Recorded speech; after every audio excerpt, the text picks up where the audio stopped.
Hi everyone, we're going to talk about lesson 21 now, and we're going to talk about cylinders, cones, and spheres.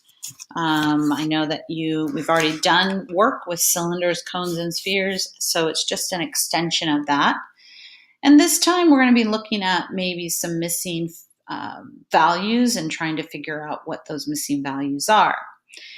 So the first section we're going to look at is section 2 of your lesson, and it's called the sphere's radius. And they're telling us that the volume of the sphere with a radius of r is volume equals 288 pi. The statement that they show us below is true, which is 288 pi equals 4/3 times the radius cubed times pi. So they're telling us that 288 is the volume, and then this is the formula for the volume of the sphere. And I just want to write that up there again. The volume of a sphere is 4/3 times pi times radius cubed. And all they did was they reversed the radius cubed and pi. So they want us to tell them what is the value of r for that sphere, and how do we know? Well, the first thing I want to do is get rid of everything that's with r. And the first thing that I see that's an easy fix is to get rid of that pi. And to do that, I divide by pi both sides. And there we go. Pi divided by pi equals 1. So the only thing I have left here is the 288. And on the other side, I have 4/3 times my radius cubed. I need to get rid of that fraction that's with my radius. And to get rid of fractions, we have to divide by that fraction because it's being multiplied. Dividing by fractions really means we're going to multiply by the reciprocal. And whatever we do to that side, we have to do to this side, so we move it over. 4 cancels out 4, 3 cancels out 3. The only thing I have left over here is my radius cubed. And then over here, I can cancel out 4 and 288. 4 goes into itself once. 4 goes into 288. Well, 4 goes into 28 7 times, and 4 goes into 8 2 times, so 72 times. Then I need to do 72 times 3.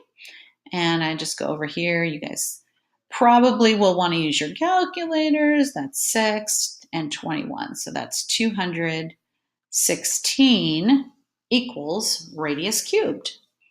So here's my task at hand. What are two numbers that when multiplied by each other 3 different times equals 216? So I'm just going to start with what I do know. I know that 5 times 5 times 5 will equal 125, so that's not going to be enough. Let's start with 6. 6 times 6 times 6. Well, I know this is 36. 36 times 6, that's 36. 3 times 6 is 18, plus 3 is 21. Well, look at that. So what I found was if r equals 6 and I cube it, 6 times 6 times 6 is going to equal 216. So taking the cubed root of r will give me r, and taking the cubed root of 216 will give me 6. So my radius turns out to be 6. And I'm sorry I'm writing on such an angle. I'm going to move my board to see if I can fix it. Okay, so let's move on to section 4, the right fit. And they've given us an image of a cylinder, and it says that this cylinder has a diameter of 3 centimeters and a height of 8 centimeters, and it's filled with water. Decide which of the figures described here, if any of them, could hold all of the water from the cylinder, and explain why. So the first thing we need to do is find the volume of the water that's in this cylinder. It has a diameter of 3, so I know I need the radius, which is going to be 1.5. So the volume of this cylinder, again, is pi times radius squared times height. So I've got pi. My radius squared is going to be 1.5. So 1.5 squared is 1.5 times 1.5. I get 25. That's 5 plus 1 is 7. That's 5, and that's 1. I add them up. I get 5, 2, 1, and I have 2. I'm sorry, this is going to be 2.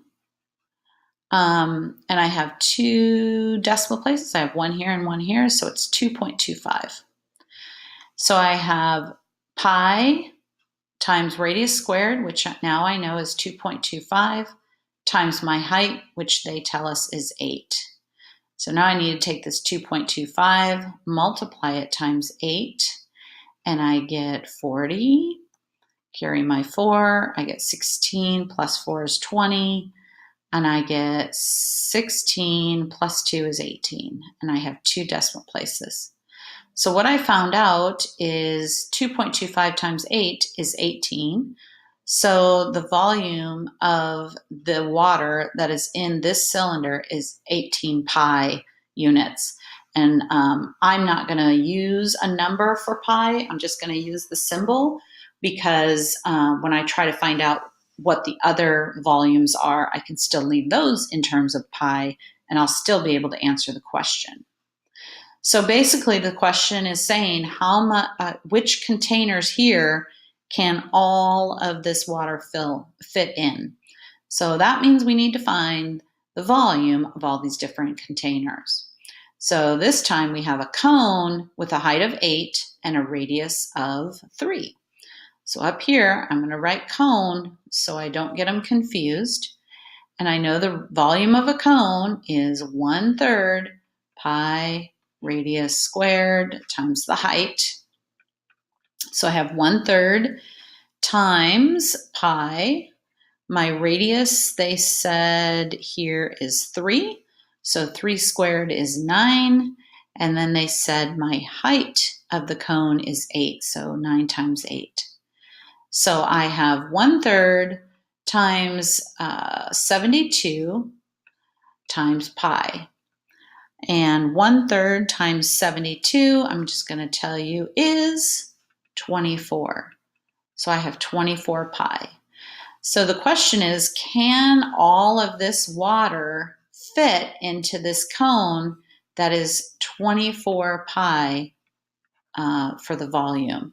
And the answer is yes. So it can fit into the cone. Let's look at the cylinder, another cylinder. So the cylinder, I'm going to call that cylinder number 2. And it has a diameter of 6. So the radius would equal 3 on this one. And the height of 2 centimeters. So we're going to use this formula again for the second cylinder.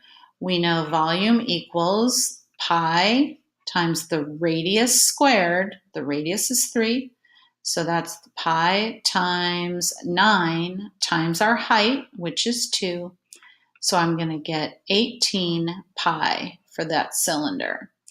Well, the volume of the water in here is 18 pi. So I know it's going to be able to fit into this cylinder as well. So the answer is yes. Let's look at our rectangular prism. This one I think will be a little simpler to figure out because we're used to working with these numbers a little more. The length times the width times the height. So I have 3 times 4 is 12. I'll just write it here. Times 8. So 12 times 8 is 96. So now I have to, because I don't have pi here, I need to figure out what is 18 times 3.14. So I now do need to figure it out, which is, if you have your calculators, you're free to use that, but I'm just going to go ahead and multiply it out real fast. I've got 4 times 8 is 32. I had to check my math there for a minute. 8 times 1 is 8, plus 3 is 11. 8 times 3 is 24, plus 1 is 25. I'm sorry, you guys, I'm really tired. 4, let's see, this one's going to be 314 because we're multiplying by 1. So I've got 2, 5, 6, 5. And I have 2 decimal places. So I have 56.52 units. And yes, that will fit into this 96. So the answer is yes. Okay, one more we got to do, and that's the sphere. So I'm going to write over here, the sphere. And again, the formula to find the volume of a sphere is 4/3 times pi times the radius cubed. So I have a radius of 2 centimeters. So I've got 4/3 times pi times 2 times 2 times 2. 2 times 2 times 2. That's 2 times 2 is 4, times 2 is 8. So I've got 4/3 pi times 8. Well, let me combine those numbers. I've got 4/3 times 8 times pi. And when I do that, that's like 8 over 1. So 4 times 8 is 32 over 3 times pi. And we need to know, is this 18 pi units going to fit into this sphere? Well, because we have an improper fraction, we might want to look at that. How many times does 3 go into 32?